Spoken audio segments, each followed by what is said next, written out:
성경 봉독하겠습니다. 요한복음 15장 26절로 27절까지의 말씀입니다. 하나님의 말씀을 들으십시오. 내가 아버지께로부터 너희에게 보낼 보혜사 곧 아버지께로부터 나오시는 진리의 성령이 오실 때에 그가 나를 증언하실 것이요 너희도 처음부터 나와 함께 있었으므로 증언하느니라. 아멘.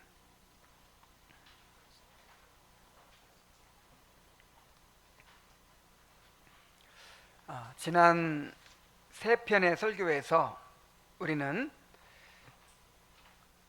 우리가 이 땅에서 주님의 증인으로 살아가고 있으며 우리가 세상과 다른 길을 가기 때문에 세상이 우리를 미워할 수밖에 없다라는 말씀을 살펴보았습니다. 또한 우리가 신앙 때문에 세상의 미움과 박해를 받게 될 때 보혜사 성령께서 우리를 도우시며 그 기회를 이용하여 주님을 증언하게 하신다라고 했습니다. 이번 주에 마태복음 묵상을 하면서 그 구체적인 내용을 살펴볼 수 있었어요. 마태복음 10장 18절부터 20절까지 한번 보겠습니다. 마태복음 10장 18절부터 20절까지 보면, 또 너희가 나로 말미암아 총독들과 임금들 앞에 끌려가리니 이는 그들과 이방인들에게 증거가 되게 하려 하심이라. 너희를 넘겨줄 때에 어떻게 또는 무엇을 말할까 염려하지 말라. 그때 너희에게 할 말을 주시리니 말하는 이는 너희가 아니라 너희 속에서 말씀하시는 이 곧 너희 아버지의 성령이시니라 그랬어요. 이 요한복음 15장 26절로 27절과 정확히 연결이 되죠. 복음을 전하다가 총독들과 임금들에게 끌려갔어요. 그런데 그게 무슨 기회라고요? 복음을 전할 수 있는 기회. 실제로 바울이 예루살렘에서 체포됐을 때 누구에게 복음을 전했나요? 그 베스도 총독에게, 또 벨릭스 총독에게, 그리고 아그리빠 왕에게. 그리고 그 사람들이 혼자만 오는 게 아니에요. 또 그 시종들을 데리고 오고 왕비들을 데리고 오고 막 하잖아요. 그 지체 높은 사람들 앞에서 바울이 간증을 합니다. 간증을 하고 복음을 전해요. 이 말씀 그대로 된 거예요. 우리가 예수님 때문에 세상의 미움과 핍박을 받을 때 그때가 주님을 증언할 수 있는 기회입니다. 그런데 우리 속에서 성령께서 그 일을 행하신다는 거예요. 누구를 통해서? 우리에게 할 말을 주시고 증언하게 하시는데 이게 성령께서 하시는 일이라는 거예요. 자, 중요한 것은 우리의 반응입니다. 우리가 그냥 가만히 있으면 알아서 성령께서 우리를 통해 증언하신다, 그게 아니고 우리가 그 미움과 핍박에 어떻게 반응하느냐가 중요해요. 믿음으로 반응해야 되겠죠. 자, 그러한 믿음의 반응이 무엇입니까? 지난주에는 두 가지를 살펴봤어요. 의를 위한 박해를 복으로 여겨서 기뻐하라 그랬죠. 그리고 사람을 두려워하지 말아야 된다라고 했습니다. 자, 오늘은 우리를 미워하고 박해하는 사람들을 어떻게 대해야 할지, 실제로 어떻게 이렇게 대해야 할지, 처신을 해야 될지 하는 것을 한번 성경의 교훈을 통해서 살펴보도록 하겠습니다. 자, 먼저 한 가지는요, 우리가 세상에 미움과 박해를 받을 때 오히려 주님을 증언할 기회로 삼으라는 거예요. 우리가 적극적으로 이렇게 기회로 여겨야 여기고 준비해야 성령께서 우리를 통해 증언하시는 일이 일어나게 되겠죠. 자, 우리가 신앙 때문에 세상에서 미움과 박해를 받게 될 때 보혜사 성령께서는 우리를 통해서 주님을 증언하십니다. 그러므로 우리는 이러한 박해의 순간을 주님을 증언할 기회로 삼아야 된다는 거예요. 자, 베드로전서 3장 14절로 15절입니다. 그러나 의를 위하여 고난을 받으면 복이 있는 자니 그들이 두려워하는 것을 두려워하지 말며 근심하지 말고 너희 마음에 그리스도를 주로 삼아 거룩하게 하고 너희 속에 있는 소망에 관한 이유를 묻는 자에게는 대답할 것을 항상 준비하되 온유와 두려움으로 하고 그랬어요. 자, 여기서 두려워하지 말라는 말씀은 지난주에 살펴보았죠. 자, 그런데 베드로 사도는 소극적으로 두려워하지 않는 것으로 그치는 것이 아니라 적극적으로 주님을 증언할 기회로 삼으라고 말합니다. 자, 우리가 주님의 증인이라고 하지만 아무 때나 증언할 수 있는 기회가 있는 게 아니에요. 자, 바울이 우리가 보기에는 엄청난 권위를 가진 사도지만 세상 사람들이 보기에는 바울에게 무슨 세상에 직위가 있습니까? 아니면 부자의 길을 합니까? 무슨 뭐 타이틀이 있습니까?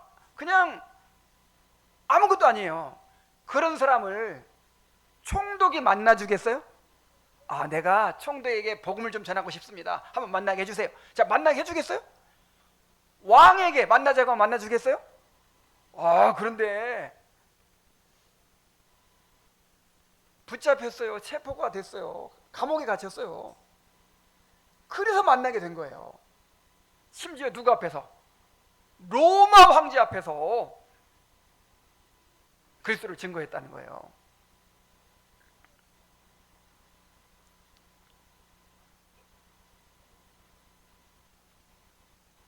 기회가 있습니다. 기회. 그래서 그 기회를 붙잡는 것이 중요해요. 자, 골로새 4장 5절 6절에 보면 외인에게 대하여서는 지혜로 행하여 세월을 아끼라. 너희 말을 항상 은혜 가운데서 소금으로 맛을 낸 것 같이 하라.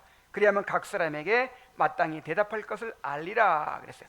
자, 여기서 외인은 교회 밖에 있는 사람들 가리키는데, 자, 그들에게는 어떻게 행하라고요? 지혜로 행하여 세월을 아끼라. 자, 지혜로 행하라는 말이 무슨 말이에요? 내가 증인이니까 전도해야 돼. 볼 때마다 예수 천당, 예수 믿어, 교회 가자. 그러면 이제 관계가 끊어져요. 나만 보면 어떻게 될까요? 피하죠. 식사를 한번 합시다. 또 전도하려고 그래. 피해요. 그러니까 지혜롭게 그냥 평소에는 격의 없이 대화하고 또 말도 잘 들어주고, 그러다가 뭘 찾아야 돼요? 세월을 아끼라 이 말이 직역하면 기회를 사라 그 뜻이에요. 뭐라고요? 기회를 사라. 그 기회를 잘 포착해라 그 말이에요. 자, 기회가 있습니다. 자, 그런데 언제 불신자들에게 주님을 증언할 기회가 생길 수 있습니까? 이 사람이 살다가요, 마음이 가난해질 때가 있어요. 어떤 고난을 만났다든지, 뭔가 인생의 허물을 느꼈다든지, 또 죽음을 두려워하게 되었다든지, 그럴 때가 와요. 그럴 때 평소에 내가 관계를 잘 맺고 있고, 내가 믿음으로 그렇게 주님의 위로를 누리면서 그렇게 흔들림 없이 사는 것을 계속 봐왔다면, 나도 저 사람처럼 그렇게 정말 신념을 가지고 뭔가 중심을 가지고 그렇게 살고 싶다, 그런 마음이 들 거예요. 그래서 나한테 물어보게 될지 몰라요. 그게 기회예요. 그게. 자, 그리고 또 진짜 좋은 기회가 있는데, 그때가 언제냐면 고난받는 상황이에요. 누가? 그 사람이 고난받는 상황이 아니라 내가 고난받는 상황, 심지어 내가 박해를 받는 상황이 기회라는 거예요. 그래서 항상 준비하고 있으라는 겁니다. 자, 어떻게 준비하고 있으라고요? 첫째로 너희 마음에 그리스도를 주로 삼아 어떻게 하고? 거룩하게 하고. 자, 상대방이 나를 막 미워하고 박해해요. 그러면 그때 그리스도가 나의 주님이심을 고백하라는 거예요. 그때 내 마음을 누가 주장하게 해요? 그리스도가 주장하게 해야 돼요. 막 내 자아가 주장을 해가지고 그냥 미워하고 불그락 퍼르락 하고 그냥 막 증오심 품고, 자, 이래가지고 증언이 되겠어요? 그때야말로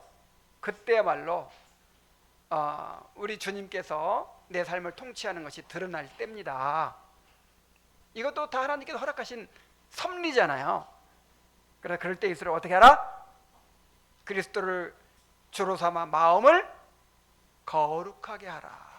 분노가 지배하지 말고, 그 다음에 원망이 지배하게 하지 말고, 자기 연민이 지배하게 하지 말고, 마음을 어떻게 하게 하라? 거룩하게 하라. 자, 그 다음에는 너희 속에 있는 소망에 관한 이유를 묻는 자에게는 대답할 것을 어떻게 하고 있으라? 항상 준비하고 있으라. 자, 근데 물어봐야 대답해 주지. 자, 언제 물어본다는 거예요? 내가 막 박해하고 막 못살게 굴고 막 했어요. 그래가지고 내가 이렇게 미워하고 박해하고 막 그랬으니까 분명히 반응이 어떻게 올까요? 분명히 나를 미워할 거야. 나를 증오할 거야.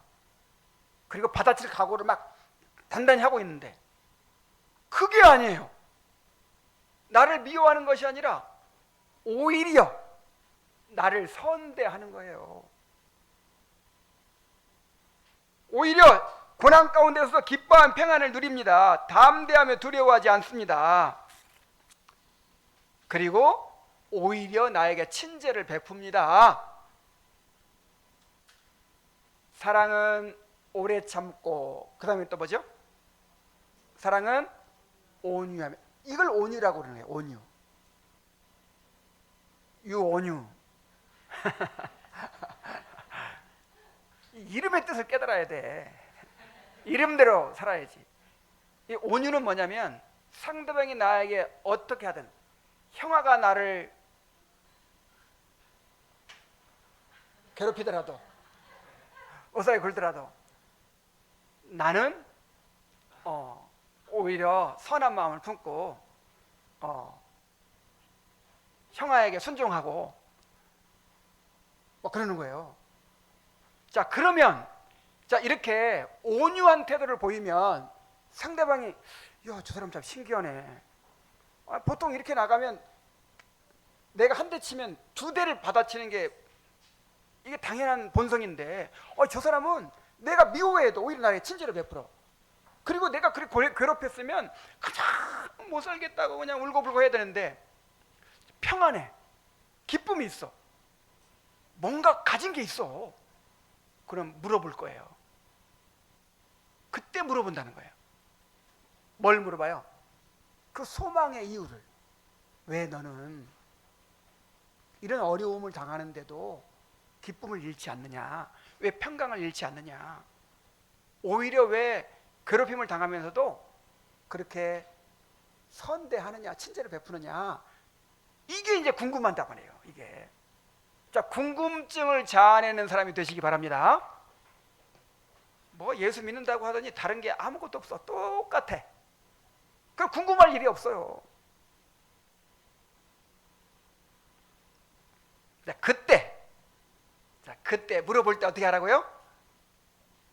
그냥 그때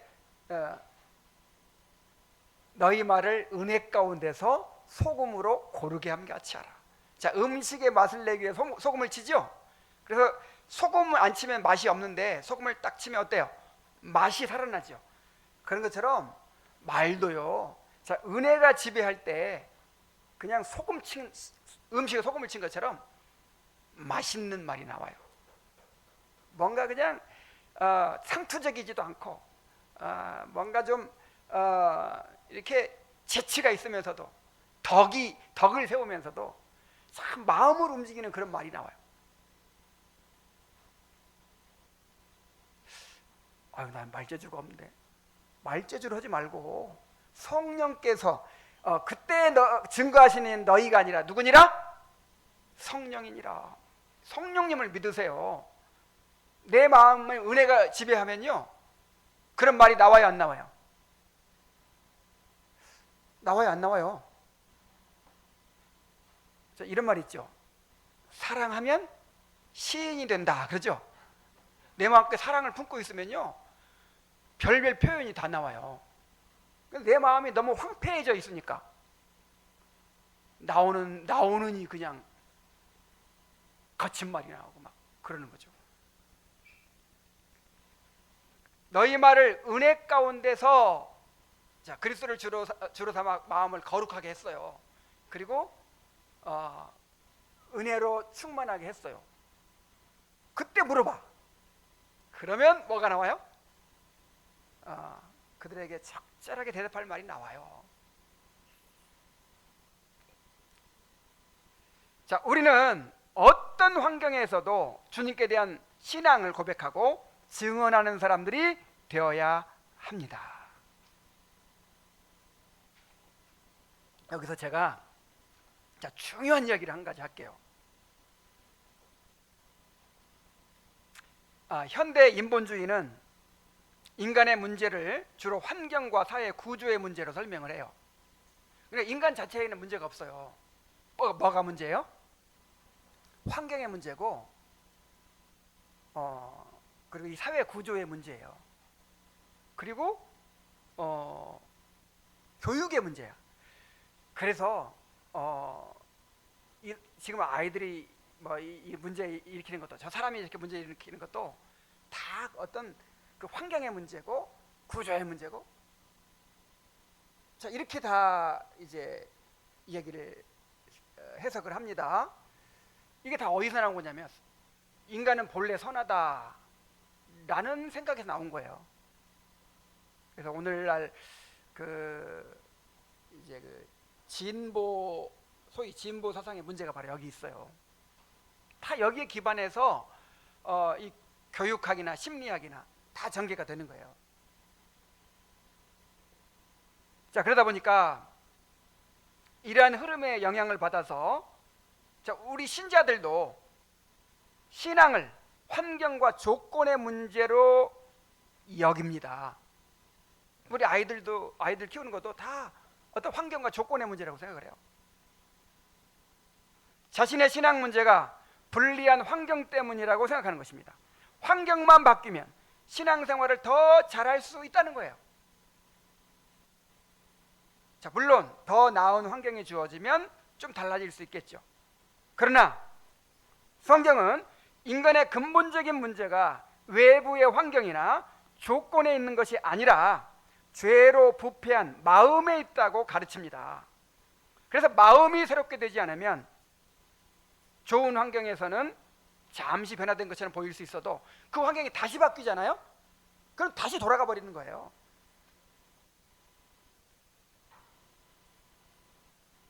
그래서 제가 이번에 권해준 책 있죠.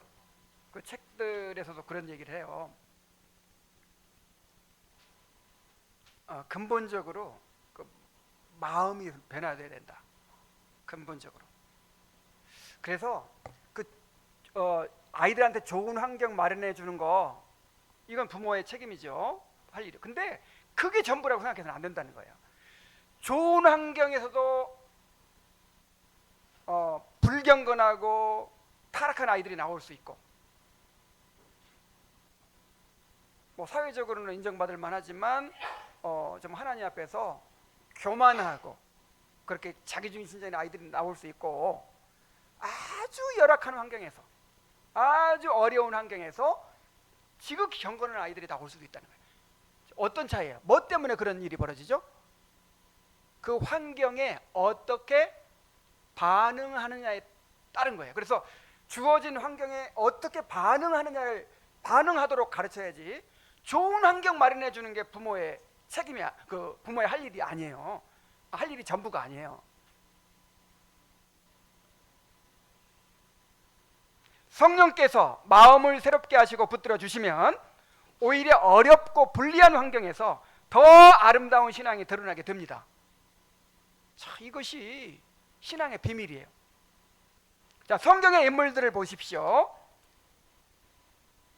요셉이 어떤 환경에서 자랐어요? 형들의 미움을 받았죠. 애굽의 노예로 팔렸죠. 그러니까 노예로 팔린 것도 기가 막힌 일인데 어렸을 때부터 어떤 환경 가운데 자랐을지 한번 상상을 해보세요. 엄마는 일찍 죽었죠. 그리고 그냥 원수지간이었어, 원수. 그 형들이, 그리고 이제 아버지는 사랑하는 아내가 죽었기 때문에 그 아들을 편애하잖아요. 그러니까 그 형들이, 그 엄마들끼리도 막 원수인데 형들이 얼마나 밉겠어요. 그래서 그 어떤 환경에서 자랐을지 한번 생각해 보세요. 급기야 어떻게 해버렸어요? 노예로 팔아버렸어요. 청소년기에 노예로 팔렸어. 그래가지고 그 험한 꼴을 다 당하고 거기서 온갖 유혹을 받고, 자, 그런 환경에서 요셉이 나왔어요. 모세는 어떻습니까? 모세는 젖대자마자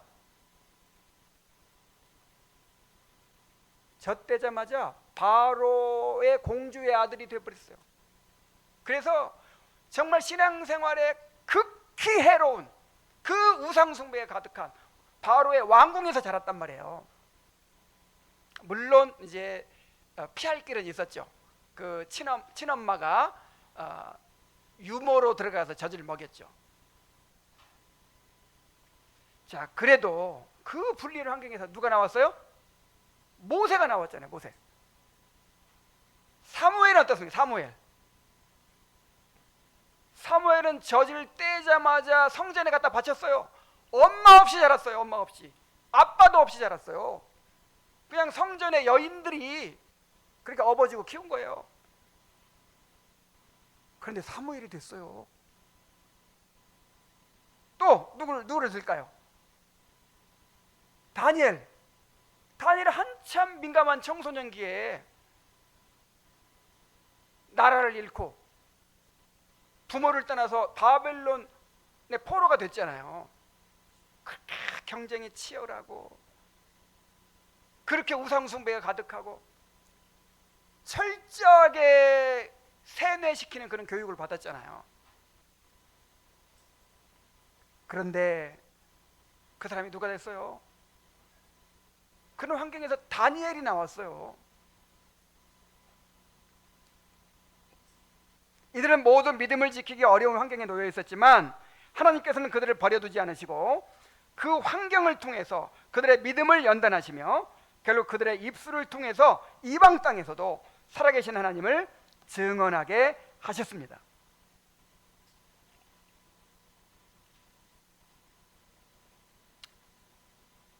중요한 건 뭐다?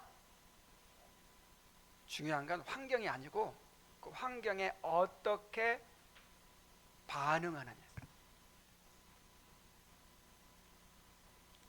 제가 청년 때 나를 좀 변화시키고 싶어가지고 이 자기계발 서적을 엄청 읽었어요. 그 중에 그 데일 카네기라든지 뭐 스티븐 코비라든지 뭐 이런 사람들이 있는데 그때 읽었던 내용 중에서 뭔가 기억에 남는 것들이 있는데 그 중에 한 가지가 뭐냐면 자극과 반응 사이에 선택이 있다, 이런 말이 있어요. 짐승은, 동물은 환경에 영향을 받습니다. 절대적인 영향을 받아요. 그래서 환경에 반응해요. 환경에 그냥 반응해요. 자동으로. 그래서 환경의 지배를 받아요. 그런데 인간과 짐승이 다른 점은 환경의 자극과 나의 반응 사이에 뭐가 있다? 이 선택이라는 인간의 천부적인 능력이 있다는 거예요. 그래서 이 점이 인간과 짐승의 다른 점이래요. 그래서 실제로 그 위인들이 다 좋은 환경에서 그렇게 나왔나요? 그렇지 않아요. 어떤 사람들은 오히려 그 고난이, 그 어려움이 오히려 그 사람의 그 자양분이 돼가지고 그 고난 때문에 오히려 훌륭한 사람들이 나와요. 자, 세상에서도 그런 얘기를 한단 말이에요. 세상에서도 그런 말을 하는데, 하나님을 믿는 사람들이, 여러분 우리 이 신앙의 이 세계에서는요, 십자가를, 세상에서 가장 비참하고 끔찍한 십자가를 영광의 승리로 바꾸는 그런 종교가 기독교예요. 우리가 그런 하나님을 믿는 거잖아요. 그러므로 우리는 환경이나 조건보다 하나님의 주권적인 섭리를 신뢰해야 됩니다. 로마서 8장 28절에 우리가 알거니와 하나님을 사랑하는 자 곧 그의 뜻대로 부르심을 입은 자들에게는 모든 것이 합력하여 선을 이루느니라. 여러분 이 말씀 믿습니까? 자, 그렇다면 실제로 여러분이 처한 그 환경에 대해서 그런 믿음을 고백하세요. 지금 신앙 때문에 직장이나 학교와 가정에서 어려움을 당하고 있습니까? 믿음을 지키려다가 관계가 어려워지고 고통을 겪고 있습니까? 아니면 꼭 믿음 때문이 아니더라도 여러 가지 삶의 어려움 때문에 힘들어하고 있습니까? 어떤 어려운 환경과 조건 속에서도 하나님께서 모든 것을 합력하여 선을 이루게 하신다는 것을 믿으시기 바랍니다. 물론 어떤 환경은 분명히 악하고 부당하며 반드시 변화되어야 해요. 그러나 환경을 변화시킬 수 있다면 변화시키는 것이 주님의 뜻이지만, 그러나 당장 변화시킬 수 없다면, 그리고 피할 수 없다면 그것은 하나님의 주권적인 섭리라고 받아들여야 돼요. 자, 보세요. 자, 이런 기도가 있죠. 이것도 이제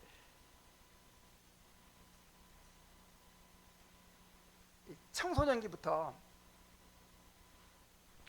이렇게 이 마음에 새겼어요.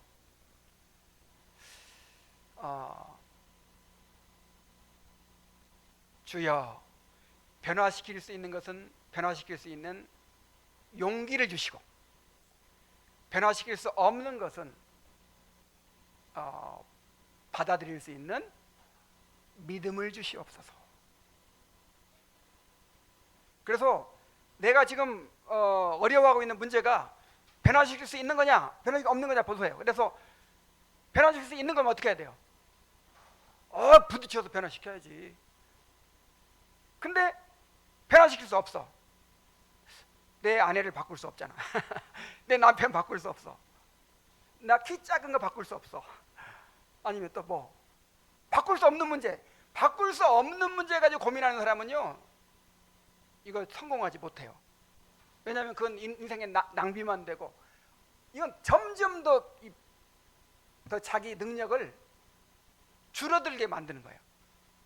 바꿀 수 없는 거 가지고 염려하고, 바꿀 수 없는 거 가지고 고민하고, 바꿀 수 없는 거 가지고 막 힘들어하고, 이런 것처럼 어리석은 일이 없습니다.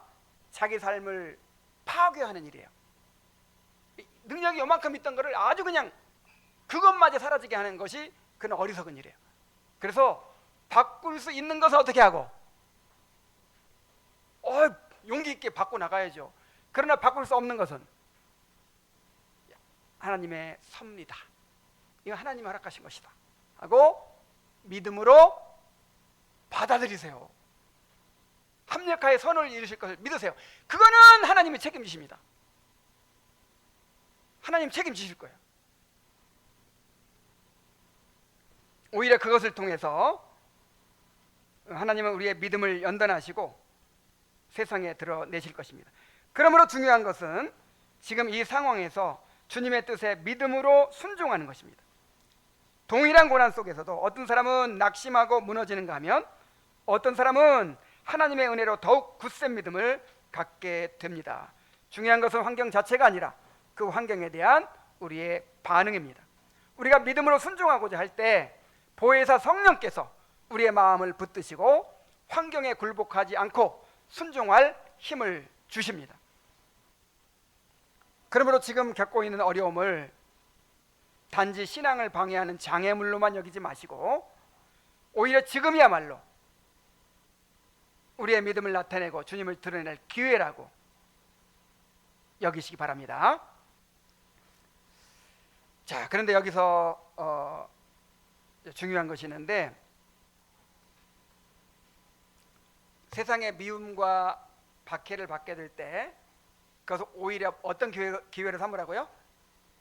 주님을 증언할 기회. 내 믿음이 드러날 기회예요. 내 믿음이 드러날 기회고, 정말 하나님께 영광을 돌릴 기회예요. 우리의 신앙을 고백할 기회예요. 자, 그리고 주님을 증언할 기회가 되는데, 자, 그렇게 되기 위해서는 세상의 악에 대한 이 신자의 반응이 중요합니다. 어떻게 대처해야 될지가 중요해요. 로마서 12장 17절, 20절, 21절에 보면 아무에게도 악을 악으로 갚지 말고 모든 사람 앞에 선한 일을 도모하라. 내 원수가 줄이거든 먹이고 목마르거든 마시게 하라. 그리함으로 내가 숯불을 그 머리에 쌓아 놓으리라. 악에게 지지 말고 선으로 악을 이기라. 물론 전반부에 이미 얘기한 것이지만은 이게 결정적으로 중요한 요소가 되기 때문에 다시 한번 강조를 하는 것입니다. 자, 여기서 갚다는 말은 상대방이 행한 그대로 돌려주는 것을 가리킵니다. 사람은 내가 받은 대로 되갚아주고자 하는 본성을 가지고 있어요. 사람들이 제일 참을 수 없는 게 뭐예요? 부당하다고 느끼는 거예요. 이게 아마 이제 제가 생각하기에는 하나님이 공의의 하나님이시기 때문에 하나님을 닮아서 뭔가 공의를 추구하는 그 본성이 있는 것 같아요. 근데 이게 이제 죄성으로 일그러져 가지고 형아가 나 한 대 때렸으면 어떻게 해야 돼? 나도 기어이 한 대 때려야 돼. 2대 때리면 나 2대 때려. 세게 때리면 나도 세게 때려.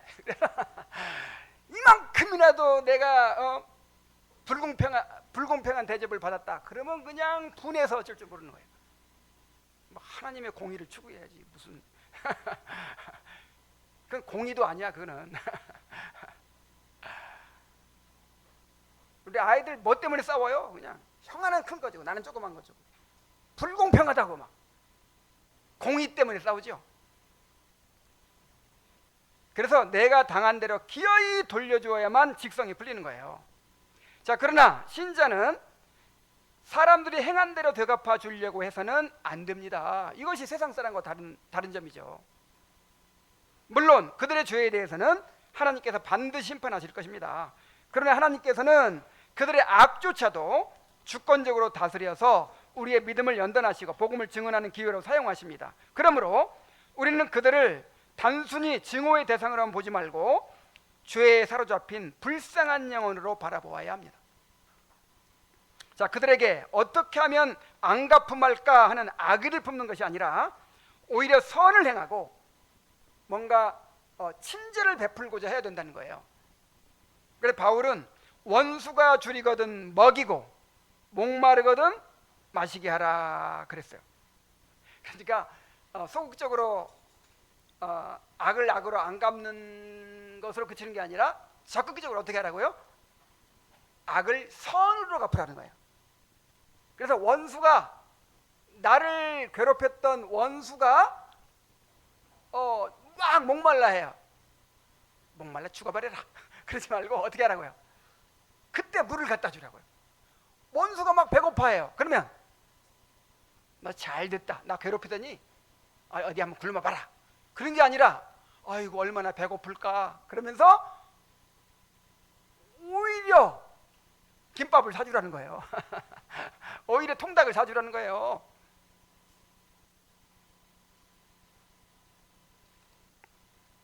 자, 그러면 어떤 결과가 생긴다고 그랬어요? 숯불을 그 머리에 쌓아 놓으리라 그랬어요. 자, 뭘 쌓나요? 자, 이거는 이제 두 가지 해석이 있어요.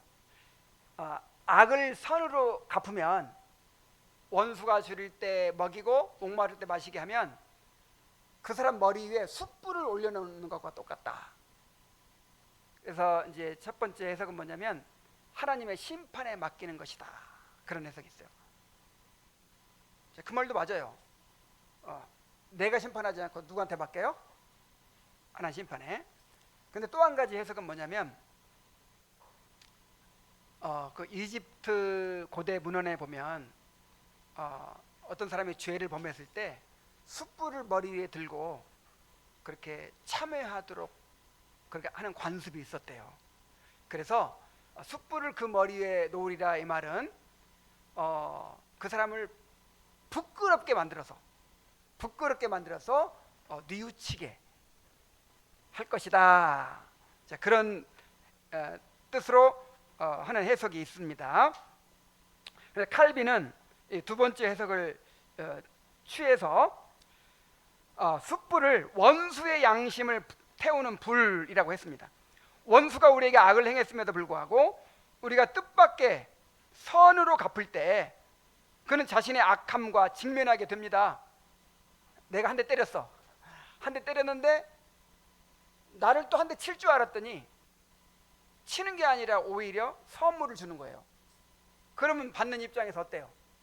아이고, 나는 내가 때렸는데 하면서 자기가 행한 악을 더 크게 이제 생각을 하게 된다는 거죠.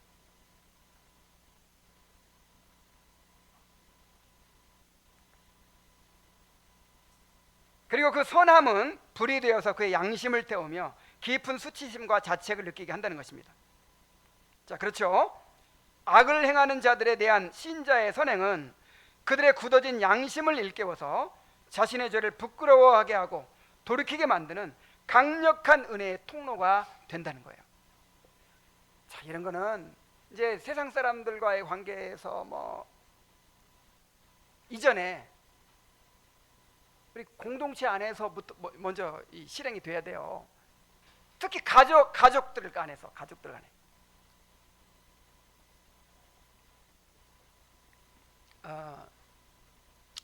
제가 아내하고 많이 싸웠을까요? 안 싸웠을까요? 싸웠을 리가 없죠. 딱 보기에는 그렇죠. 근데 많이 싸웠어요. 근데 아내가 하는 말이, 언제 자기가 부끄러움을 느끼고 굴복하게 됐냐면, 그러니까 내가 이 남편으로서 이거 정말 자존심 상하고 막 그래요. 그래가지고 막 어떻게든지 그냥 권위로 누르려고 그냥 말씀을 동원하고 그냥 그리고 막 힘으로 그냥 막 말발로 제압하려고 하고 그냥 막 힘으로 어떻게 해보려고 하고, 그럴수록요 악해가지고 그냥 그럴수록 막 더. 근데 언제 자기가 그렇게 부끄러움을 이렇게 굴복하게 되냐면, 이제 막 싸우고 나는 이제 교회 가요. 교회 가서 말씀 묵상하고 기도하면서, 근데 신기하게도요, 막 그런 마음을 다 토해놓고, 하나님 앞에 마음을 토하라고 그랬으니까 심지어 분노도 토하고, 그렇게 속상한 거 다 토하고 기도하고 또 말씀 묵상하다 보면 내 죄를 깨닫게 돼요. 아이고, 내가 죽일 놈이구나. 내가 그렇게 속이 좁아가지고 그것도 용납 못했구나. 정말 부끄럽구나 하고 이제 그렇게 이제 집에 돌아옵니다. 그래가지고 아내는 지금 뭐 하고 있어요? 내가 오면 이제 또 받아칠 거다 생각하고 잔뜩 이제 무장을 하고 있어요. 근데 아이고 힘들었지 하면서 다 안아주는 거예요. 그러면 그냥 어떻게 되겠어요? 예수님의 사랑을 느꼈대요.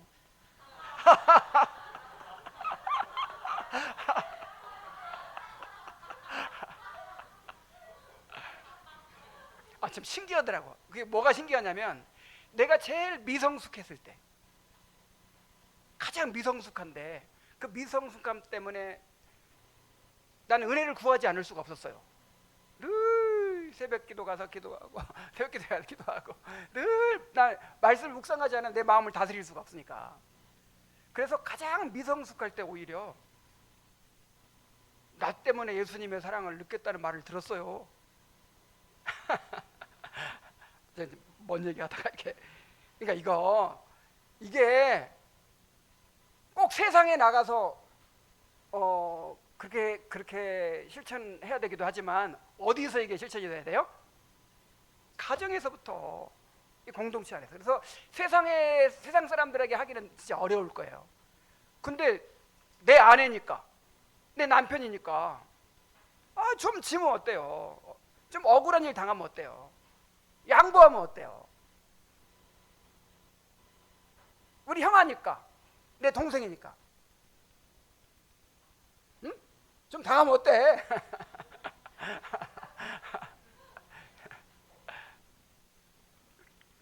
아니, 내가 자꾸 온유만 바라보고 해가지고 온유가 지금은 많이 성화가 돼서 변화됐다는 얘기를 많이 듣고 있어요. 상처받지 마세요. 그게 왜 이름을 온유라고 지어? 이게 바로 온유거든요. 온유.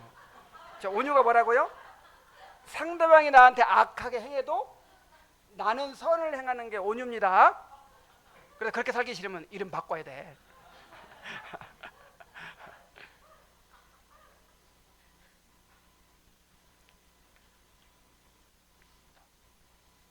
베드로전서 3장 16절 보세요. 선한 양심을 가지라. 이는 그리스도 안에 있는 너희의 선행을 욕하는 자들로 그 비방하는 일에 부끄러움을 당하게 하려 함이라.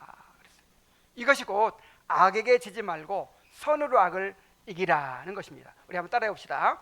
악에게 지지 말고 선으로 악을 이기라. 물론 악을 선으로 갚는다고 해서 모든 사람이 부끄러움을 느끼고 돌이키는 것은 아니에요. 정말 악한 사람들은 부끄러워하기보다 오히려 우리의 선함을 이용하려고도 할 수 있습니다. 그러나 중요한 것은 상대방이 아니라 우리 자신이에요. 상대가 전혀 변하지 않더라도 우리가 우리의 마음을 지키는 것이 중요합니다. 그러면 나머지는 하나님이 책임지시는 거예요. 나중에라도 변화시켜 주시든 아니면 그 죄를 심판하실 것입니다. 그리고 우리가 행하는 선에 대해서는 반드시 합당하게 갚아 주실 것입니다. 그래서 억울해하지 마세요. 무슨 공의의 무슨 사자라고. 이건 불공평하다는 거야. 이건 하나님께 맡기세요. 하나님께서 다 갚아 주십니다. 자, 악을 선으로 갚는 일은 정말 쉽지 않아요. 그래서 성경은 왜 우리가 악으로 갚지 말아야 하는지 그 이유를 또 자세하게 가르쳐요. 이제 이걸로만 이제 부족하니까. 자, 몇 가지 이유를 말씀하십니다. 왜 악을 악으로 갚지 말아야 되느냐?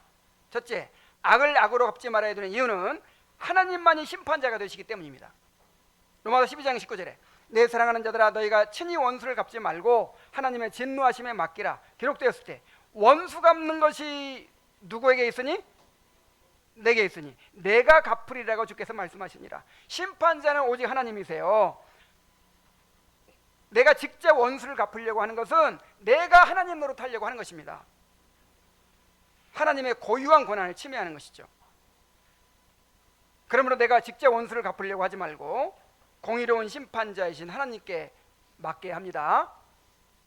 그래서 이런 말이 있어요. 내가 누군가를 용서하는 것은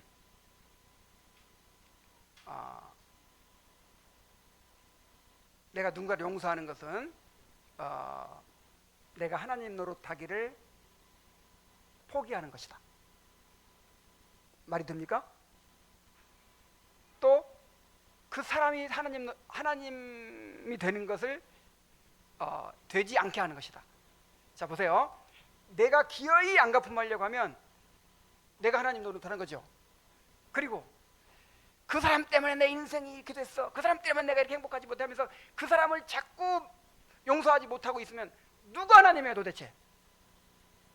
그 사람이 하나님이잖아요. 그 사람이 나한테 하나님 노릇 하고 있는 거예요. 지금 나도 하나님 돼서는 안 되고 그 사람도 하나님으로 만들어서는 안 됩니다. 우리 하나님만이 하나님이세요. 하나님께 달려 있어 우리 행복은. 그래야 용서할 수 있어요. 자, 두 번째로 그리스도의 발자취를 따르게 하기 위해서요. 베드로전서 2장 20절로 21절에 죄가 있어 매를 맞고 참으면 무슨 칭찬이 있으리요. 선을 행함으로 고난을 받고 참으면 이는 하나님 앞에 아름다우니라. 이를 위하여 너희가 부르심을 받았으니 그리스도도 너를 위하여 고난을 받으사 너희에게 본을 끼쳐 그 자취를 따라오게 하려 하셨느니라. 그러니까 억울하게, 나는 잘못도 안 했는데 억울하게 뭔가 나는 잘못도 안 했는데 억울하게 형한테 맞았어.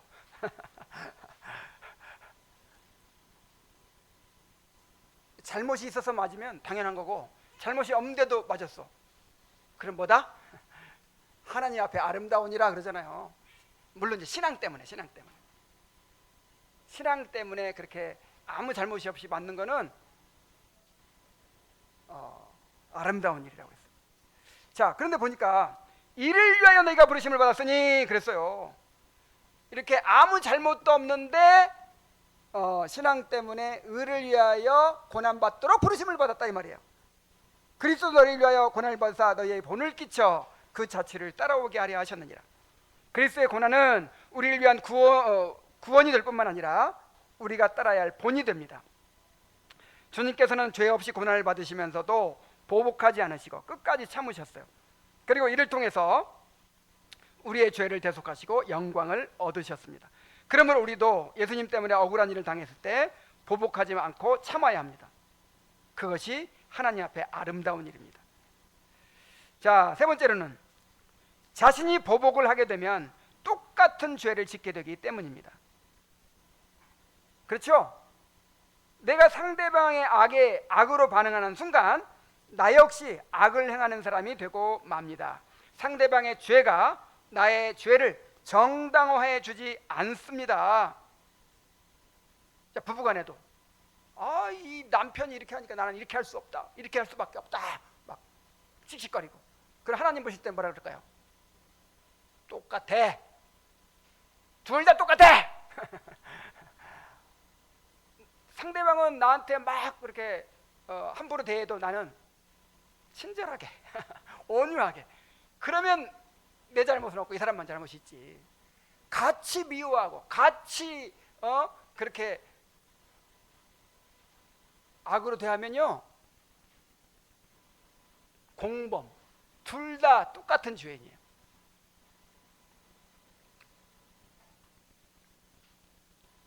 그래서 악에게 지지 말고 라는 말에서 지다라는 말은 악에게 정복당한다 그런 뜻입니다. 상대방의 죄에 반응하다가 오히려 오히려 내가 그 죄의 노예가 되는 것, 이것이 보복의 본질적인 위험이죠. 자, 네 번째로 보복은 더 큰 보복의 악순환을 불러오기 때문입니다. 보복은 결코 한 번으로 끝나지 않아요. 자, 상대방이 나를 한 대 쳤어. 그럼 나도 한 대 치잖아요. 그럼 조금 세게 치죠. 그럼 내가 약하게 쳤는데 너는 왜 세게 쳐? 그러면 또 더 크게 치죠. 점점 세져요. 나중에는 피투성이가 돼, 둘 다. 오직 그리스도의 십자가만이 이 악순환의 고리를 끊을 수 있습니다. 십자가의 은혜를 경험한 사람은 더 이상 보복의 논리로 살 수 없어요. 우리는 그 은혜로 이 악순환에서 벗어난 사람들입니다. 십자가의 사랑이야말로 우리가 악을 선으로 이길 수 있는 유일한 능력의 근원이에요. 자, 십자가의 사랑을 경험했죠? 내가 하나님을 대적하고 하나님을 모욕하고 하나님을 찔렀는데 하나님은 그대로 나에게 대하지 않으셨잖아요. 오히려 나를 위해서 자기 목숨을 버리시고 나를 자기 자녀 삼으시고 하나님 나라를 상속해 주시잖아요. 그런 은혜를 받은 사람들은 이제 이 보복의 논리에서 벗어나는 거예요. 자, 그리고 마지막으로 이것이 결국 우리에게 복이 되기 때문입니다. 베드로전서 3장 9절에 악을 악으로 욕을 욕으로 갚지 말고 도리어 복을 빌라 이를 위하여 너희가 부르심을 입었으니 이는 복을 유업으로 받게 하려 함이라. 여기서도 그랬죠. 이를 위하여 너희가 부르심을 입었다. 악을 선으로 갚는 삶을 위해서 부르심을 입었다. 이거 연습하시기 바랍니다. 가정에서부터 연습하시고 또 교회에서 연습하시고, 그렇게 늘 연습이 된 사람이 밖에 나가면 그렇게 하는 거예요. 집안에서는 그냥 상대방이 하는 대로 나도 같이 하면서 어떻게 밖에 나가서 그렇게 할 수 있겠어요? 어디서부터? 집안에서부터. 가장 먼저 부부간에부터 그렇게 하세요. 자, 여기서 한 가지 덧붙일 것이 있습니다. 자, 이렇게 악을 악으로 갚지 말고 선으로 악을 이기라고 하면 무조건 당하기만 하라는 말인가 하고 생각할 수도 있어요. 그러나 그런 것은 아닙니다. 악을 악으로 갚지 말라는 말씀은 내 손으로 직접 안 갚음하지 말라는 것이지, 나를 해치는 사람들 앞에서 무조건 당하고만 있으라 그런 뜻은 아니에요. 바울도 부당한 대우를 받게 될 때 로마 시민권이라는 합법적 권리를 사용해서 자신을 보호했습니다. 주님은 제자들에게 뱀같이 지혜롭고 비둘기같이 순결하라고 명하시면서 한 동네에서 박해하거든 다른 동네로 피하라고 말씀하셨어요. 그러므로 정당한 방법으로 자신을 방어하고 보호해야 됩니다. 특별히 우리 자녀들이 정당하게 자신을 보호할 줄 알아야 돼요. 자, 친구들이 괴롭힐 때, 친구들이 나를 힘들게 할 때 어떻게 해야 돼요? 그렇게 하지 말라고 분명히 의사를 표현하고 말할 수 있어야 됩니다. 또 상대방이 실제로 때리거나 붙잡는다면 맞서 싸워서 막 두들겨 패도 안 되겠지만 당하고만 있어서도 안 돼요. 그 자리를 피해야 됩니다. 상대방이 더 이상 나에게 죄를 범하지 않게 하는 것도 선한 일입니다. 폭력이나 반복적인 괴롭힘처럼 심각한 문제는 절대 혼자 감당하려고 해서는 안 돼요. 반드시 선생님과 부모에게 알리고 도움을 요청해야 합니다. 부모와 교사는 즉시 개입해서 피해를 입은 아이를 보호해야 되고, 필요한 경우에는 학교의 공식적인 절차나 법적인 도움도 사용해야 합니다. 그래서 6계명 있죠. 6계명. 살인하지 말라 하는, 살인하지 말라는 게 꼭 죽이는 것뿐만 아니라 아프게 하고 다치게 하고 정신적으로 육체적으로 그렇게 해를 입히는 게 다 살인하지 말라는 거에 포함돼요. 그래서 나도 살인을 하면 안 되겠지만 상대방도 나를 해치지 못하게 해야 돼요. 나를 보호하는 것도 6계명에 포함되는 거예요. 그래서 계속 친구들이 괴롭히는데도 계속 나를 힘들게 하는데도 이제 그 친구들한테 외톨이 되면 안 되니까 그냥 이렇게 참고 그냥 견디고 그러면요, 상대방은 몰라요. 계속해서 나를, 이게 사람이 악해가지고 이렇게 좀 순진하고 그냥 이게 뭐 두려움 많고 막 이런 사람들은 막 지배하려고 해요. 그래서 용기가 있어야 돼요.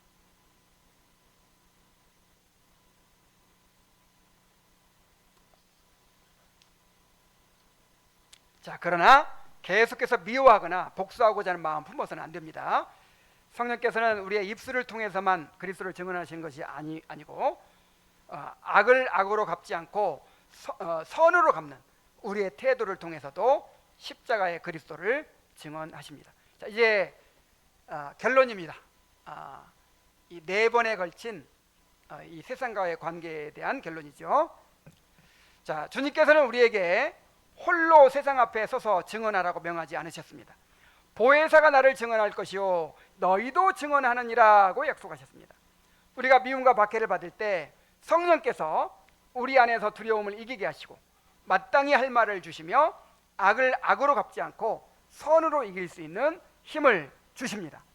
그러므로 의를 위하여 고난을 받을 때 오히려 그것을 복으로 여겨 기뻐하고 사람을 두려워하지 말아야 합니다. 오히려 그 상황을 주님을 증언할 기회로 삼아야 하며 이를 위해 악으로 악을 갚지 않고 선으로 악을 이기는 사람이 되어야 합니다. 자, 그러니까 이 말씀을 쭉 보면서 야, 우리에게 이 은혜가 필요하다. 그냥 그 발목에 차일 발목 정도 잠길 정도로 그냥 그 찰랑찰랑한 그런 은혜 말고 막 이 가슴까지 찰 정도로 그렇게 충만한 은혜를 우리가 받아야 그렇게 고난 가운데서 기뻐할 수 있고 사람 두려워하지 않을 수 있고 또 악을 선으로 갚을 수 있고 그런 가운데서 주님을 증언할 수 있어요. 지금 당장 신앙 때문에 미움이나 박해를 받지 않고 있다 하더라도 우리가 세상 속에 보냄받은 그리스도의 증인이라는 사실을 항상 기억하며 사시기 바랍니다. 기도하겠습니다.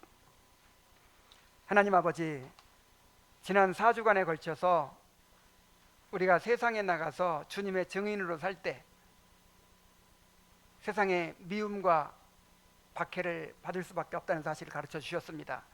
그리고 그렇게 미움과 박해를 받을 때 그것을 복으로 여겨서 기뻐해야 하고 사람을 두려워하지 말아야 되고 또 주님을 증거할 기회로 삼아야 되고 무엇보다도 악으로 악을 갚지 말고 선으로 악을 이기라고 하셨습니다. 우리는 그럴 힘이 없습니다. 주님께서 우리에게 은혜를 더하여 주시옵소서. 우리 자녀들에게 다니엘과 같은 요셉과 같은 영적인 힘을 주시옵소서.